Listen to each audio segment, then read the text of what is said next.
अब तक आपने पढ़ा काया और आदित्य रिलेशनशिप में नहीं थे। आदित्य ने निकिता को खुद से दूर करने के लिए ये प्लान बनाया था और इस काम के लिए काया को मुंह मांगी कीमत भी दी थी। काया एम्बेरस होकर केबिन से बाहर निकल जाती है और मन में सोचती है, तुम्हें तुम्हें अपना बना कर रहूंगी मिस्टर आदित्य मित्तल। तुम्हारी प्रॉपर्टी और तुम सिर्फ और सिर्फ काया मित्तल का हक है।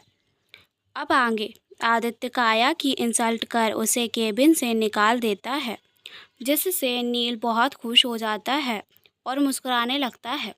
उसे मुस्कुराता देख आदित्य बोलता है, अगर तुम्हें ज़्यादा हंसी आ रही हो तो तुम भी यहाँ से जा सकते हो।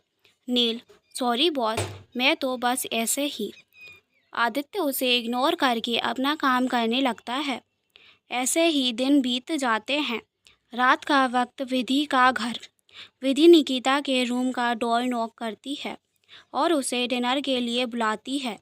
लेकिन निकिता बोलती है, विधि, मुझे भूख नहीं लगी है, इसीलिए प्लीज़ तुम जाओ यहाँ से। निखिल विधि से बोलता है, उसे अभी अकेला छोड़ दो, देखना कल तक वह एकदम ठीक हो जाएगी। विधि को भी उसकी बात सही लगती है और दोनों वहाँ से चले जाते हैं। मेहरा मेंशन आदित्य जब घर आता है तो उसे बहुत अजीब लग रहा था, क्योंकि पहले उसका और निकिता का रिश्ता भले ही कैसा हो, लेकिन जब भी वह वापस आता था हमेशा निकिता उसका वेट करते हुए हॉल में बैठी रहती थी। लेकिन आज वहाँ पर कोई नहीं था। वो अपने रूम की तरफ चला जाता है। तभी वहाँ की हेड वेटर उसके लिए डिनर लेकर जाती है, लेकिन डिनर के लिए मना कर देता है आदित्य। तभी वह वेटर पूछती है, सर, क्या आपने और लेडी बॉस ने सच में डिवोर्स ले लिया है?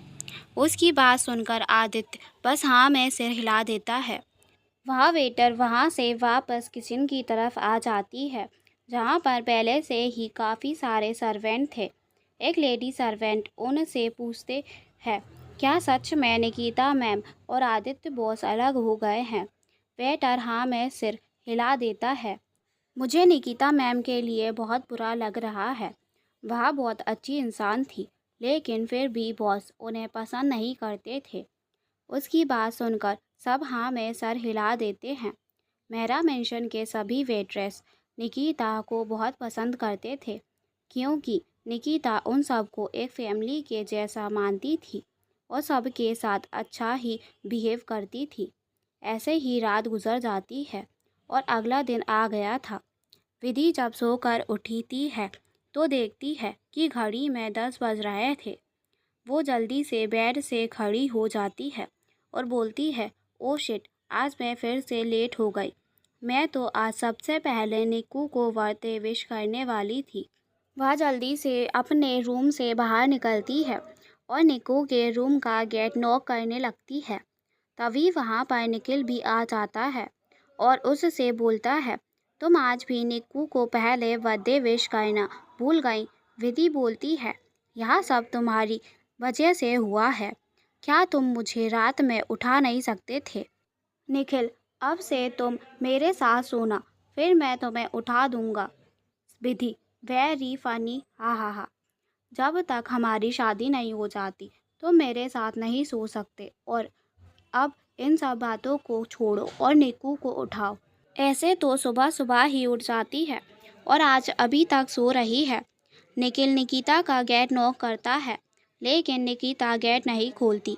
वह दरवाज़ा थोड़ा सा पुश करता है तो वह अपने आप खुल जाता है। वह दोनों अंदर जाकर देखते हैं तो उन्हें निकिता कहीं नहीं मिलती। विधि, ये निक्कू सुबह सुबह कहाँ चली गई? निखिल, मुझे भी नहीं पता। वह दोनों पूरा घर देखने लगते हैं पर उन्हें निकिता कहीं नहीं मिलती। निखिल उसको फ़ोन लगाता है, लेकिन निकिता का फ़ोन स्विच ऑफ बता रहा था। विधि परेशान होकर बोलती है, निखिल, पता नहीं निकिता कहाँ चली गई। मुझे उसे अकेला छोड़ना ही नहीं चाहिए था। तभी उसके घर की डोरबेल बजती है। निखिल बोलता है, हो सकता है निक्कू हो। वह दोनों जल्दी से जाकर डोर खोलते हैं तो सामने एक डिलीवरी बॉय था। वह उन्हें एक पार्सल देता है और बताता है कि यह मिस निकिता ने आप दोनों के लिए ऑर्डर किया था। विधि जल्दी से वह पार्सल खोलती है तो उसमें निखिल, विधि और निकिता की कॉलेज टाइम की एक फ़ोटो का पोर्ट्रेट था और उसके साथ एक नोट भी था। निखिल वह नोट उठाकर पढ़ने लगता है। उसमें लिखा था, मुझे पता है कि तुम लोग मेरे लिए परेशान हो रहे हो, लेकिन मैं इन सब से दूर जाना चाहती हूँ। इसीलिए मैं आज ही यहाँ शहर छोड़कर जा रही हूँ।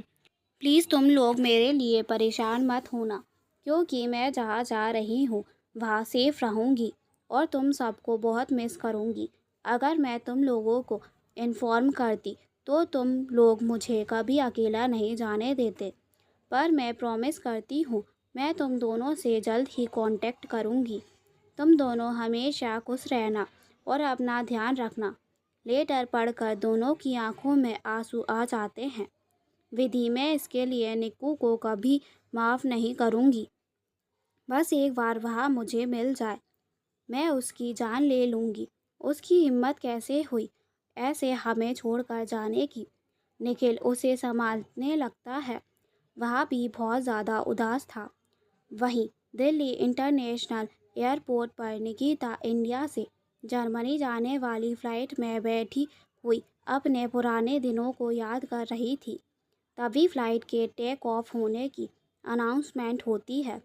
निकिता गहरी सांस लेकर पीछे छूटता हुआ अपना देश देखने लगती है। वह मन में सोचती है, आदित्य मेहरा, तुम्हारी वजह से मेरा सब कुछ बिछड़ गया। मेरे दोस्त, मेरा शहर। मैं तुमसे वादा करती हूँ कि मैं यहाँ लौटकर ज़रूर आऊँगी, यहाँ साबित करने की मैं कोई कमज़ोर और पैसों के पीछे भागने वाली लड़की नहीं हूँ। जब मैं वापस आऊँगी तो एक नई पहचान लेकर आऊँगी। तब तुम जितना चाहो गिड़गिड़ाओ, लेकिन मैं तुम्हें माफ़ नहीं करूँगी। निकिता इंडिया छोड़कर चली जाती है और जर्मनी में शिफ्ट हो जाती है, जिसके बारे में किसी को नहीं पता था। विधि और निखिल दोनों उसे ढूंढने की कोशिश करते हैं, लेकिन वह उसे नहीं ढूंढ पाते। आदित्य निकिता को अपने दिमाग से निकालने की बहुत कोशिश करता है, लेकिन उसे हर पल निकिता की याद आती है, जिससे वह अपने गुस्से और नफ़रत की आग के पीछे दबा देता है। ऐसे ही वक्त बीत जाता है और कई साल गुजर जाते हैं। 6 साल बाद क्या नया मोड़ लेने वाली है आदित्य और निकिता की कहानी? यह जानने के लिए नेक्स्ट पार्ट ज़रूर सुनें और हमारे चैनल को सब्सक्राइब करना ना भूलें। धन्यवाद।